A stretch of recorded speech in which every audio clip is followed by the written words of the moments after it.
La Russia aumenta le spese militari, è la risposta all'allargamento a est della NATO e alla corsa al riarmo dei paesi confinanti.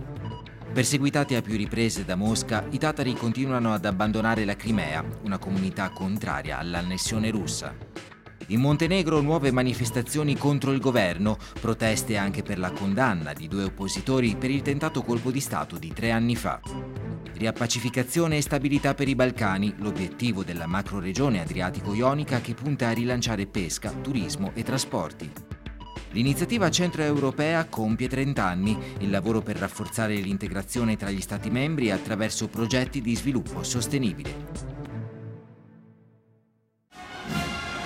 Solenne parata militare a Mosca il 9 maggio per il giorno della vittoria. Nella Piazza Rossa hanno sfilato 13.000 militari per celebrare la vittoria sovietica sul nazismo, un'occasione anche per mostrare al mondo gli armamenti prodotti dall'industria russa. Mosca, secondo dati pubblicati dall'Istituto Pacifista SIPRI, nel 2018 nel settore militare ha investito 64 miliardi di dollari, circa il 4% del prodotto nazionale lordo. Una cifra importante ma comunque minore di quanto spendono gli Stati Uniti e la NATO. Il bilancio dei 29 paesi dell'Alleanza Atlantica nel 2018 per comprare nuovi armamenti è stato di 963 miliardi di dollari. Ma questa corsa al riarmo come si riflette nei rapporti dell'Occidente con la Russia di Putin? Comporta sicuramente una reazione della Federazione Russa, che ha più volte avvertito che l'aumento dei budget militari e il dispiegamento di sistemi missilistici ai confini con la Federazione per loro significa una probabile fase di conflitto, e quindi la Federazione Russa ritiene di poter poi fare qualsiasi tipo di ritorsione contro questi paesi e contro gli altri paesi europei. Ad aumentare in modo deciso la spesa militare sono soprattutto i paesi baltici, la Romania e la Bulgaria. La Polonia ha aumentato il bilancio militare quasi del 9%, impiegando più di 11 miliardi di dollari. Ad accelerare la corsa al riarmo è stata anche la decisione di Stati Uniti e Russia di rinnegare il trattato INF sui missili a medio raggio. Poi sia Mosca sia Washington hanno fatto intendere di non voler estendere i trattati sulle armi strategiche offensive New START e sulla non proliferazione delle armi nucleari. Questo è un pericolo molto forte per l'Europa, prima di tutto perché significa che può ripartire la corsa agli armamenti, che era stata fermata negli anni '80 da un accordo con l'allora Unione Sovietica e con gli americani, e che ora invece non ha più nessun tipo di limite. Certo, i cinesi erano fuori dal trattato e questo è stato uno dei problemi, ma naturalmente in questo modo russi, americani e qualsiasi altro paese oggi può fare qualsiasi tipo di missile senza avere nessuna problematica né nessuna sanzione. Vladimir Putin ha spiegato che l'ammodernamento sia tecnologico sia nella dottrina strategica delle forze armate russe è una risposta all'allargamento ad est della NATO. NATO che, festeggiati i 7 decenni di vita, sta cercando un nuovo assetto. Andare a stuzzicare la Federazione Russa su un dispiegamento di armamenti oggi è una cosa molto pericolosa, che potrebbe essere pagata cara prima di tutto dai paesi confinanti con la Federazione stessa, come dimostrano le guerre a bassa intensità in Ucraina e come dimostrano altre vicende della frontiera est dell'Europa. Ma come garantire la pace senza trattati tra Russia e Stati Uniti? Non esiste un mondo senza trattati. Credo sia necessario che le due superpotenze, forse anche con la Cina e con l'Europa, riprendano questo problema e cerchino definitivamente di sistemarlo, prima che l'esplosione coinvolga tutti. I comandi strategici di Mosca, dopo aver modernizzato i sistemi missilistici, l'aviazione e l'esercito, ora puntano a creare una marina in grado di proiettare il potere strategico russo nel mondo. Nelle scorse settimane la marina di Putin ha fatto grandi manovre nella zona dell'enclave di Kaliningrad e nel mare Baltico. L'obiettivo dichiarato era la difesa delle infrastrutture energetiche russe nell'area. Il Baltico è attraversato dal gasdotto Nord Stream.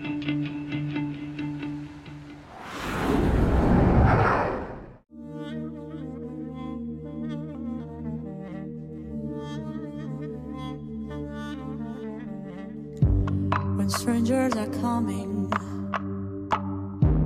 they come to your house, they kill you all and said we're not guilty. Versi che descrivono una tragedia vissuta più volte e raccontata in musica da Jamala, la rappresentante dell'Ucraina che nel 2016 vinse a Stoccolma il Festival Canoro dell'Eurovisione. Jamala, oggi 35enne, è una tatara di Crimea, anche se nata in Kirghizistan e oggi vive a Kiev. La sua canzone, intitolata 1944, rievoca la deportazione del suo popolo, punito da Stalin perché accusato di aver collaborato con i nazisti. Il 18 maggio di 75 anni fa, la polizia segreta cominciò a caricare tutti sui treni, destinazione Asia centrale. Tantissimi morirono di stenti. Soltanto alla fine degli anni '80, grazie a Gorbaciov, i sopravvissuti e i loro discendenti poterono tornare in Crimea. Quando, alla fine del Settecento, Caterina II strappò la penisola agli ottomani, i tatari, musulmani e turcofoni costituivano il 98% della popolazione locale. Adesso sono solo il 12%, 240.000 su un totale di 2 milioni, ma si sentono di nuovo nel mirino. La maggior parte dei tatari di Crimea, infatti, non ha approvato l'annessione russa e ha boicottato il referendum, ritenuto illegale, del 2014. Mosca ha reagito 3 anni dopo mettendo fuori legge la Mejlis, un'assemblea rappresentativa del loro popolo, considerata ormai un'organizzazione estremista che inciterebbe al nazionalismo etnico. Dopo gli zar e i soviet, adesso Putin. Dal 2014 quasi 30.000 tatari hanno abbandonato ancora una volta la Crimea. Anche Ilmi Umierov ha dovuto farlo, ma non per scelta sua. Nato in Uzbekistan 62 anni fa, una volta trasferitosi nella terra dei suoi antenati, divenne sindaco di Bakhchisarai, l'antica capitale del Khanato di Crimea. Leader politico e vicepresidente della Mejlis, nel 2017 fu però condannato dai russi per separatismo. Seppur malato, si rifiutò di chiedere la grazia, ma riacquistò la libertà con uno scambio di prigionieri promosso dalla Turchia. Si è rifugiato a Kiev, dove lo incontro. La sua famiglia è rimasta in Crimea, ma lì lui non torna, perché teme un nuovo arresto. Mi pesa molto non vivere più accanto a mia moglie e vicino a tutti i miei figli, non veder crescere i miei nipoti, racconta. Ma insieme abbiamo deciso che i tatari di Crimea, finché sarà possibile, non dovranno più lasciare la terra dei propri avi. I familiari lo vengono a trovare quando è possibile, ma la quotidianità ormai sopravvive solo sugli schermi dei telefonini grazie alle videochiamate. Ognuno dovrebbe avere un padre vicino. Grazie ad Allah io ce l'ho, racconta suo figlio Suleiman, ma quando io sono in Crimea e lui è costretto a restare a Kiev, sento come se mi avessero sottratto una parte di me. Umierov ormai è un dissidente in esilio, si batte perché la Crimea ritorni a far parte dell'Ucraina, come fu deciso da Khrushchev nel 1954. La comunità internazionale non dovrà riconoscere mai l'occupazione russa, ammonisce. Se lo facesse, creerebbe un precedente pericolosissimo. Ma come vivono oggi i tatari in Crimea? Tutti quelli che sono o erano politicamente attivi vengono perseguitati, rivela. Non c'è spazio per chi critica lo status quo. E allora gli domando cosa pensa, quando potrà tornare? Pensavo che l'annessione russa sarebbe durata al massimo 1 anno e mezzo, confida, e invece ne sono già trascorsi 5 e non si sa quanto altro tempo dovrà passare. Quindi mi consolo rispondendole così. Ogni giorno che passa è un giorno in meno che mi separa dal ritorno.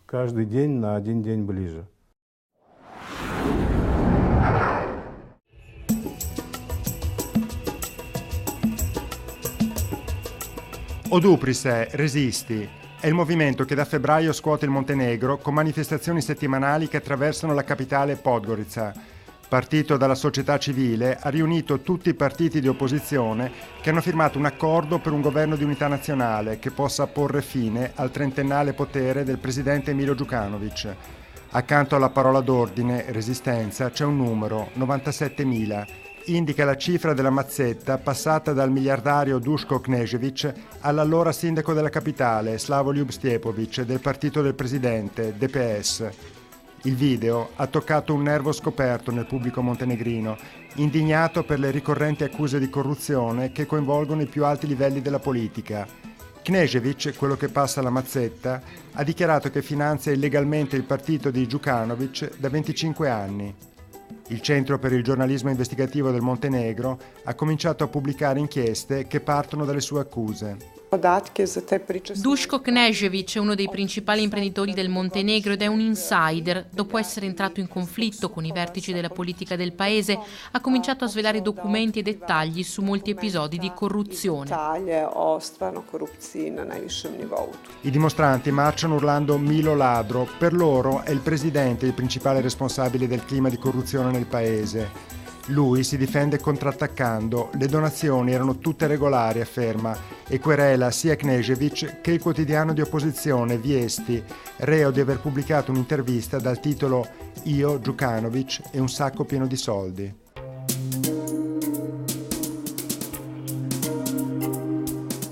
Ma il clima nella Repubblica Adriatica si sta surriscaldando anche per gli sviluppi del processo per il presunto colpo di Stato del 16 ottobre 2016, giorno delle ultime elezioni presidenziali. Dopo 1 anno e mezzo di indagini, i giudici hanno condannato in primo grado 13 persone che avrebbero cospirato agli ordini di Mosca per assassinare il presidente, instaurare nel paese un governo filorusso e impedire l'adesione del Montenegro alla NATO, poi avvenuta l'anno successivo. Tra i condannati ci sono proprio 2 tra i principali animatori delle proteste di piazza di questi mesi, Andrija Mandić e Milan Knežević del Fronte Democratico Montenegrino, filo serbo e filo russo. Secondo i rappresentanti del Fronte Democratico, però, l'intero processo è una farsa. Questo cosiddetto colpo di Stato è stato organizzato dal regime per impedire nel giorno delle elezioni la vittoria dell'opposizione. Nel corso della giornata hanno cominciato a mandare in onda immagini di arresti di cosiddetti terroristi, mentre le macchine della polizia attraversavano la città a sirene spiegate, solo per mettere paura ai cittadini in modo che non andassero a votare. La giustizia si è per ora fermata al primo grado e di fronte alla condanna in contumacia di 2 ufficiali dell'intelligence russa, Eduard Shishmakov e Vladimir Popov, Mosca smentisce categoricamente ogni coinvolgimento nella vicenda. Certo è che le accuse all'opposizione hanno per ora affievolito il movimento di protesta e creato divisioni. L'augurio di Milka Tadić-Miović è solo che il Montenegro possa diventare un paese normale. In più di 150 anni di storia il Montenegro è stato governato solo da 4 persone: il re Nicola, padre della vostra regina Elena, il re Alessandro, Tito e Milo Đukanović, che è al potere da 30 anni, e tutti i cambiamenti sono avvenuti in conseguenza di guerre, rivoluzioni o scontri dinastici. Qui purtroppo il cambio di potere non è mai avvenuto con libere elezioni. Nuove elezioni sono quelle chieste dal movimento Oduprise, una richiesta che il governo però non sembra intenzionato ad accogliere.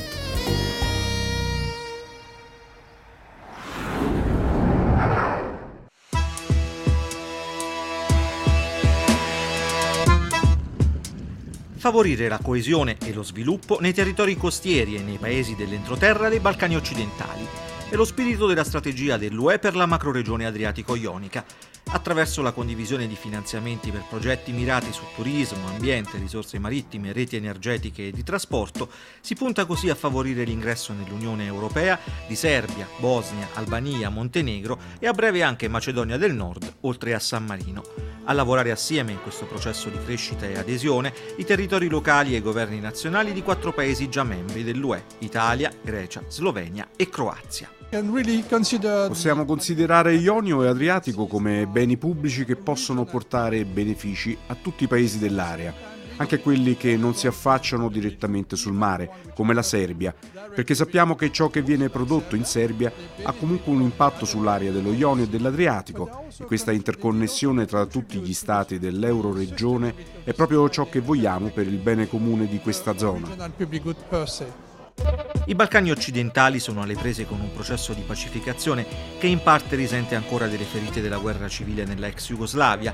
Per questo le parole d'ordine sono riappacificazione e stabilità. La riconciliazione è ciò a cui dobbiamo tendere ed è per questo che cerchiamo di creare il maggior numero possibile di opportunità per lavorare insieme su questioni comuni. Tali opportunità ci fanno essere sicuri che i paesi di questa regione siano connessi tra loro e che il loro potenziale possa esprimersi appieno all'interno di una prospettiva europea. Il Montenegro ha ospitato il 4º forum della strategia per la macroregione adriatico-ionica, un'occasione per fare il punto sull'avanzamento dei programmi a breve e lungo termine che possono avere un impatto concreto sulla vita dei cittadini italiani e non solo, a partire dall'abbassamento della bolletta energetica. Abbiamo in corso di realizzazione un elettrodotto tra Italia e Montenegro, ci consente l'approvvigionamento di energia elettrica rinnovabile dalla regione balcanica, soprattutto idroelettrica. Abbiamo in mente un nuovo gasdotto estremamente impegnativo che porterebbe il gas dal Mediterraneo orientale attraverso Cipro, Grecia fino all'Italia. Si chiama East Med.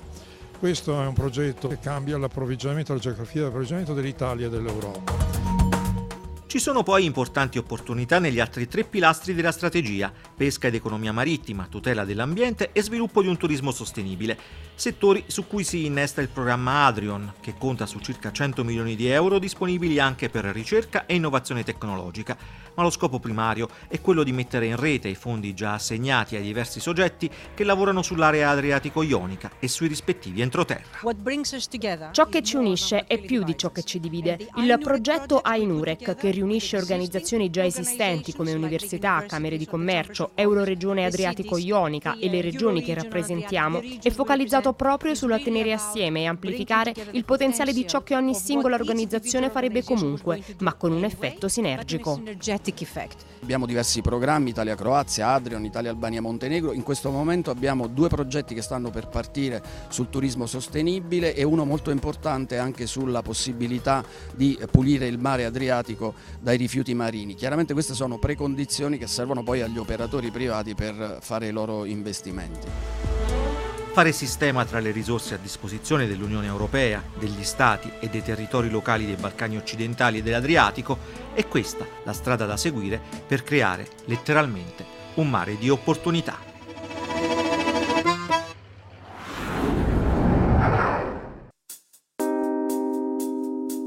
Da 30 anni opera per l'integrazione e lo sviluppo sostenibile degli Stati che vi aderiscono attraverso progetti finanziati da fondi multilaterali, italiani e comunitari. Istituita a Budapest l'11 novembre 1989, 2 giorni dopo la caduta del muro di Berlino, l'iniziativa centroeuropea è un'organizzazione unica nel suo genere. Fondata da Austria, Jugoslavia, Ungheria e dall'Italia, il cui apporto è stato decisivo grazie alla determinazione dell'allora ministro degli esteri De Michelis, scomparso di recente, la quadrangolare ha accolto in seguito Cecoslovacchia e Polonia.